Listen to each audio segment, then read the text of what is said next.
This is where the free world ends and the communist dominion begins. This is the border between West Germany and Eastern Europe.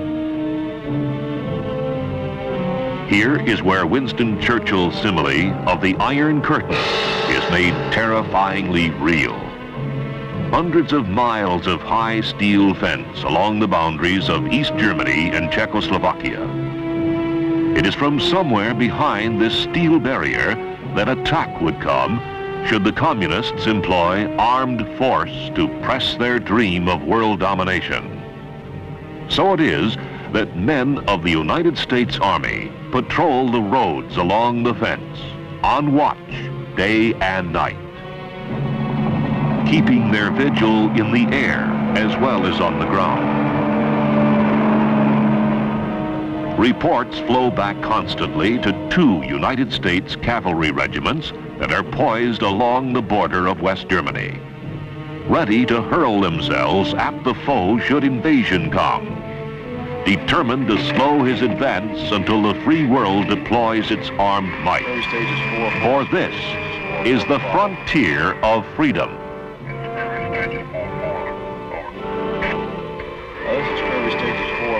These men are the border watchers. 1 PS guard tower.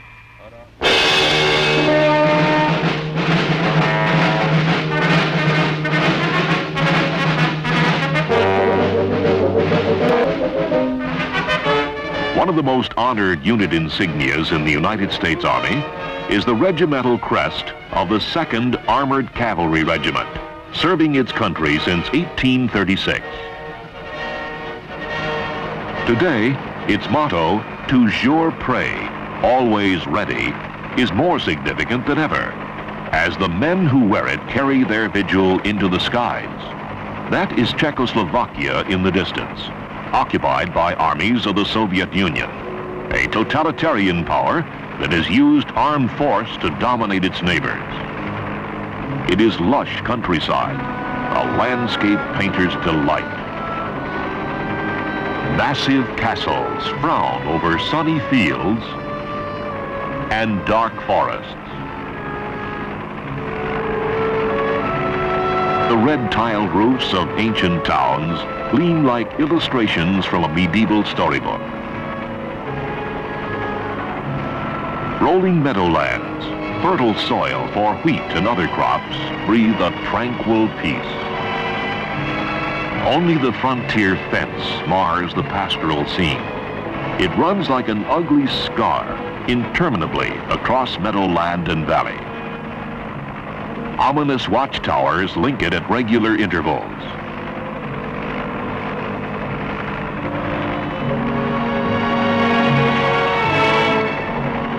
The high steel barrier dips into forests and climbs the mountains of the lower Bavarian Alps, right to the summit of craggy peaks, scarcely a stone's throw away from ski lodges that defiantly hug the slope. This evil partition sunders towns and villages. Below lies Eisenstein, riven apart by the border, which even runs through the railroad station. The locomotive is West German. The rails on the Czech side of town, called Markt Eisenstein, lie rusting in disuse. On the ground, an iron barrier at the railroad station marks the division between 2 worlds. Even the waiting room inside is split in 2. A chain runs across it, warning that passage beyond is forbidden, an absurd yet sinister token of communist hostility and suspicion. The communist obsession with secrecy requires us to comb the enemy side for signs of suspicious activity. Vigilance is unceasing. Everyone is on constant alert. The helicopter crew must check with base every 10 minutes. Any delay is a cause for alarm. The roving patrols are backed up by a series of fixed observation points, operated on a 24-hour, 7-day basis by troops of the 2nd Armored Cavalry Regiment. Atop the tower, Trained eyes constantly scan enemy territory. 3 men walking northeast of Tower 2. Seem to be checking fence, carrying on the right shoulder 58 Papa automatic weapons. Still observing. The search is for anything out of the ordinary. Even slight changes in familiar scenes can be significant. Traffic on a road seldom used, a new building, a fresh clearing. An increase in personnel at a check watchtower. Whatever the activity reported by the observer, the sergeant in charge immediately phones it back to higher headquarters. Quebec 709451. 3 men. A photographic record of the activity is also made to be relayed back to base for study. When Greenfield. The hundreds of miles of Czech border the 2nd Armored Cav must patrol, its remoteness from regimental headquarters, has required the establishment of semi-permanent base camps like this one, Camp Gates. Line troops of the regiment rotate monthly duty assignments here, sending out mounted patrols and the men who man the outposts. It is at the base camp that each Jeep patrol is carefully debriefed. Sergeant Farber, on your patrol last night, did you or any member of your patrol enter into Czechoslovakia? No, sir. Did you have any use for your weapons? No, sir. Did you fire them? No, sir. Did you at any time, you or your men, enter into the 50-meter zone? Yes, sir. Point out on the map exactly where. We entered the 50-meter zone at this location, and this location here.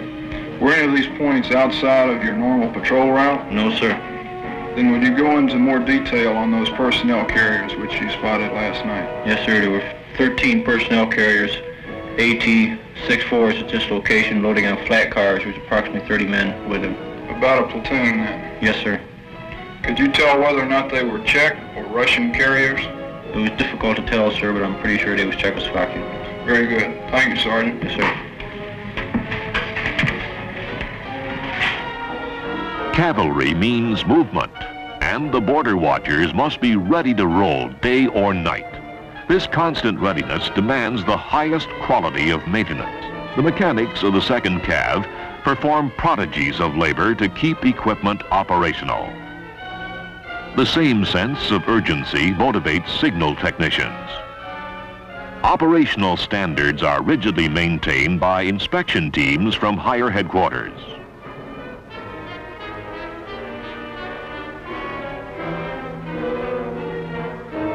CMMI stands for Command, Maintenance, and Management Inspection. These experts seek one simple but vital goal: 100% operational readiness. Men, as well as equipment, must be kept in a high state of readiness. Repeated practice alerts, called without warning, train the troopers to move out fast, but in perfect order, without getting in one another's way. While this mechanized infantry squad enters its armored personnel carrier, tank crews mount their M60A1 tanks. The main gun is unlocked. Tube and turret action are checked. The tank commander secures the radio antenna, while the powerful diesel engine warms up. The steel giant stirs into motion. The convoy is rolling. The alert usually develops into a field training exercise in which combat elements take up defensive positions or engage in tactical maneuvers. Frequently, the maneuvers are large-scale, testing the operational readiness of major cavalry units such as squadrons. These operational readiness tests, ORTs, are carried out under simulated battlefield conditions. Attack and counterattack are executed with the aggressiveness and verve that are typically cavalry in style.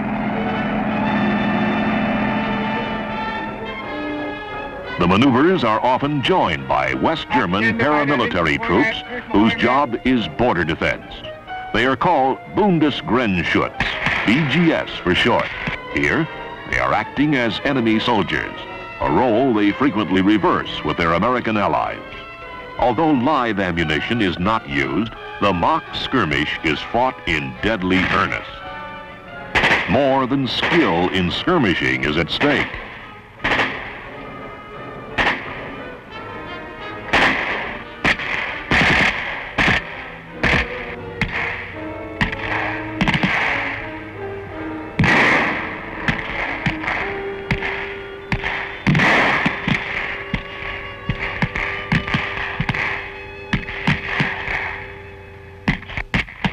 These men of the German Federal Republic are prepared to defend their country and the nations allied to them in NATO.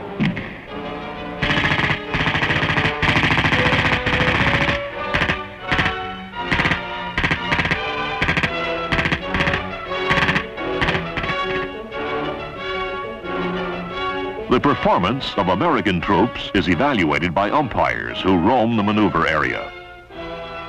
These men are officers or high-ranking non-coms of great experience. They grade the skill and teamwork of fighting units. Particular attention is paid to the leadership qualities shown by those in command. Their reports go back for study to the regimental command post in Nuremberg. This is where the headquarters of the 2nd Armored Cavalry Regiment is located. It is in a former SS Kaserne in which Der Fuhrer himself lived when he came to this ancient city to address Nazi party rallies. The famous stadium where the rallies were held stands empty nearby. Once it rang with marching boots as 100,000 stormtroopers crowded its vast area. From this podium, Hitler exhorted his followers and received their frenzied adulation.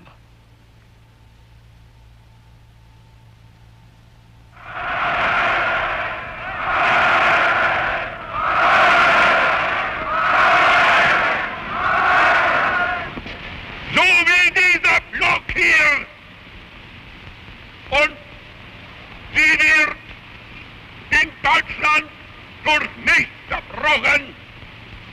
Und wenn jemand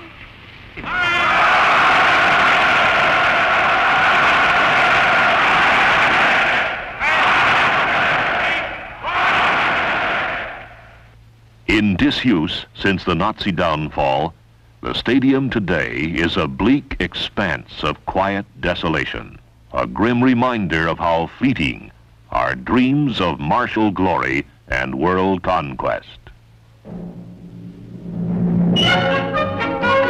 In vivid contrast, modern Nuremberg throbs with the life and noise of a busy metropolis. Nuremberg is one of West Germany's major metropolitan areas. Virtually leveled by Allied bombing raids, the famous medieval city has been meticulously rebuilt. No sign of devastation remains. Nuremberg is a favorite of cavalry troopers on leave. Its glittering shops, excellent and inexpensive restaurants, many theaters and nightclubs offer ample diversion from the strain of border watching. The 2nd Armored Cavalry Regiment has a vigorous recreation program. It is often combined with the goal of improving community relations. This soccer game is being played by German and American teams.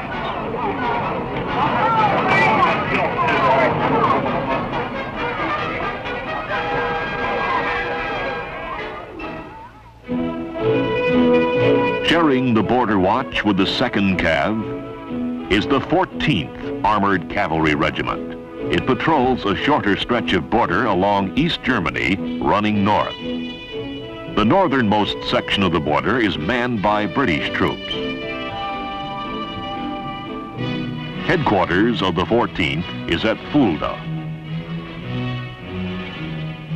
Since its squadrons are located close to the border, no advanced base camps are required. Border watch activity is carried out much like the 2nd Armored Cavalry Regiment. There are a series of fixed observation posts manned by troopers on 24-hour shifts. Here, too, the watch reports any and all activity on the East German side, no matter how routine or slight. There is an added stimulus to observation. This area of Germany is known as the Fulda Gap. Peaceful in appearance, it is an historical invasion route from the east. So the border watchers keep their powder dry and their weapons ready to use if need be. Flying cavalrymen make daily border sweeps. They are grounded only when inclement weather limits aerial observation. The main task of watching the enemy side falls on the mobile ground patrols. Their visibility is least impaired by bad weather. Communist border guards scrutinize us with equal intensity. The East Germans seem to make themselves more visible than the Czechs. Note that the fence that runs here is a double one. The East Germans are diligent in keeping them in good repair.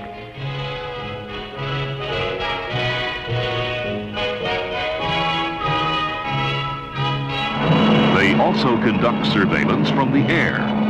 Their helicopters are Russian-made and fast. Their pilots are skilled. Communist watchfulness is meant more for their own people than for us. A trap for would-be escapees is seen below from one of our helicopters. Long strips of earth are plowed close to the fence. When the earth is soft, it leaves telltale footprints of anyone attempting to flee the communist paradise. The soft, fresh earth holds a deadly menace. It is seeded with mines.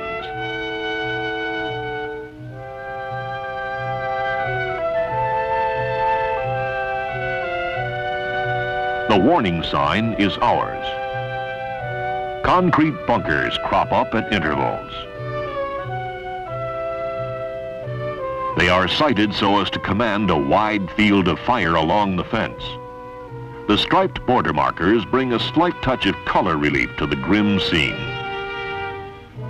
Stones painted yellow also serve to mark the boundary line.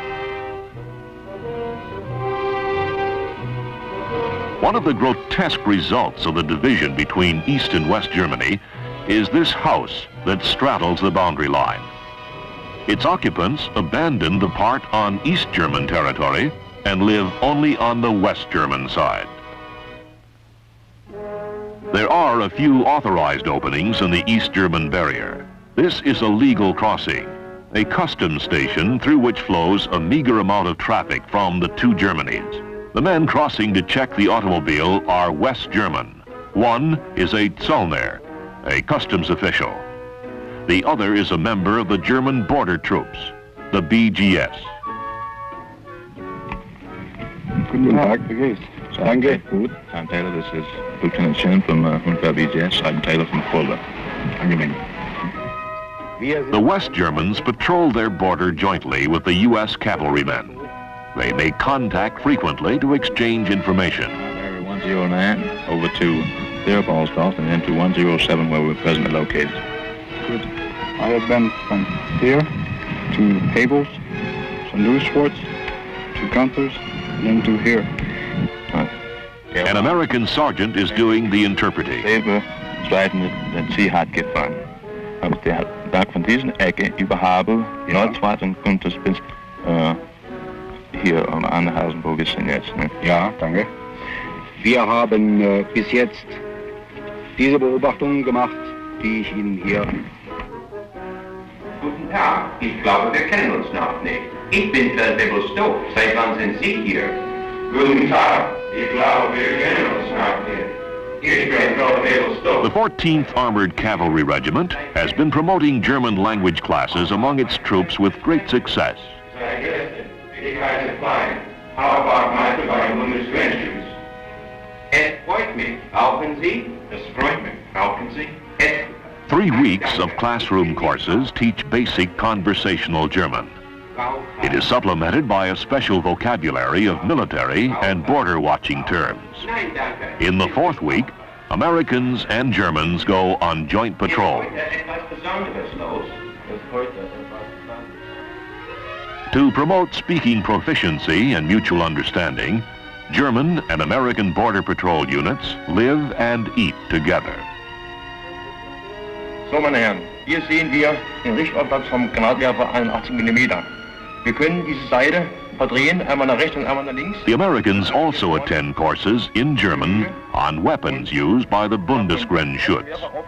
This mortar is of West German manufacture. Der Werfer wird gebildet durch die Bodenplatte, das Rohr und das Dreibein. On Exchange Day, BGS soldiers visit the 14th Cav posts and vice versa. Here, a BGS captain explains to American visitors some features of a German patrol vehicle. But contact with Germans is not all military.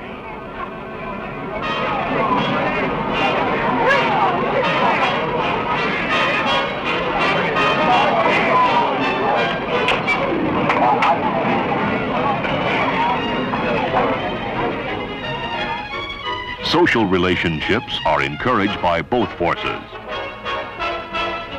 The 14th Armored Cavalry Regiment probably has the most outstanding record in German-American relations of all United States forces in West Germany.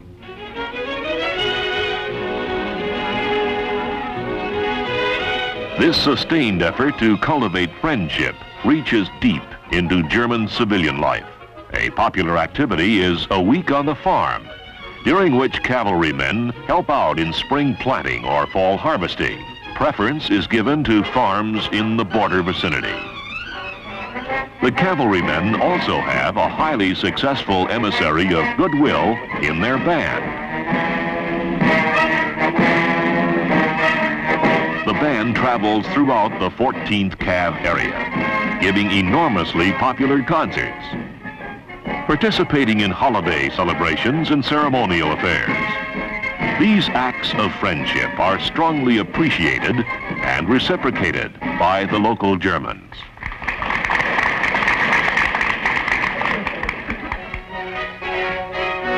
No city in West Germany is more hospitable to American soldiers than is Fulda, regimental headquarters of the 14th. Fulda is also one of the most attractive. Its municipal castle was once the home of Fulda's great prince bishops. It is considered to be, along with St. Paul's Gate and the Organerie, among the finest examples of German Baroque architecture.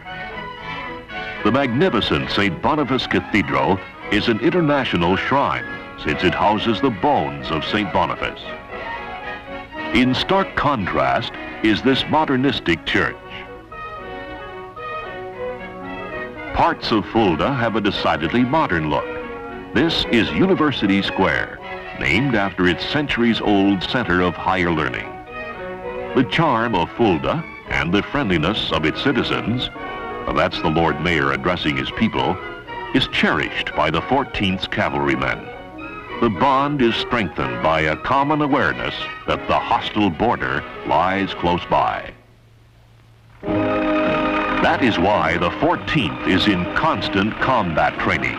Like its sister regiment, the 2nd Cav, the 14th has a dual mission in Germany: to patrol the border and to carry out a delaying action should the enemy pour his massive strength across the border. The modern U.S. Cavalry Regiment is formidably equipped for this purpose. This impressive array of tanks and armored vehicles belong to just one line platoon. Each platoon is backed up by the additional firepower of a squadron tank troop and the heavy guns of a self-propelled 155mm howitzer battery. Helicopters add an aerial dimension to its ground reconnaissance capabilities. Training in an armored cavalry regiment is rigorous. Tank men must pass an annual tank crew qualification course. Their effectiveness in simulated combat situations is carefully judged.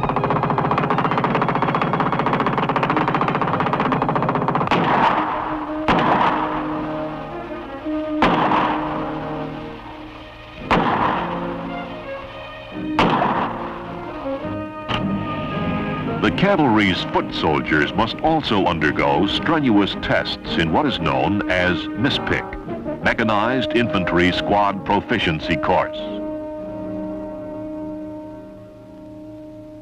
Like the tank crew qualification course, MISPIC sets up typical combat situations in which the squad leader and his men must display a high level of skill, teamwork, and aggressiveness.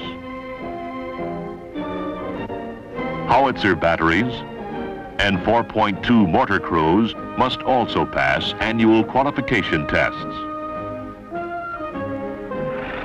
It is all a far, far cry from the horse and saber days.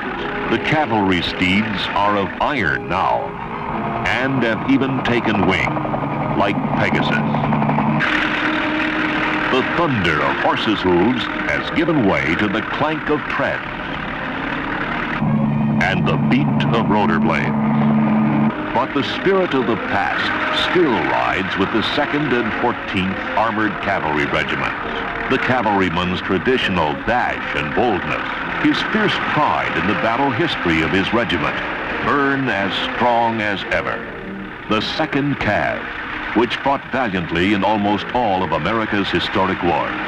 The Mexican, the Civil, the Spanish-American, World War I and World War II. The 14th Cav, which fought the Philippine Moros 2 generations ago and won imperishable fame in World War II in the breakout at San Lo, the Battle of the Bulge, and the capture of the Remagen Bridge. Yes, the cavalry traditions of honor, valor, dedication are very much alive today. Here, on the West German border, there is no questioning as to why men are prepared to fight. The issue is clear. Freedom is at stake. And these 2 great cavalry regiments, the Border Watchers, will, if need be, fight to preserve it.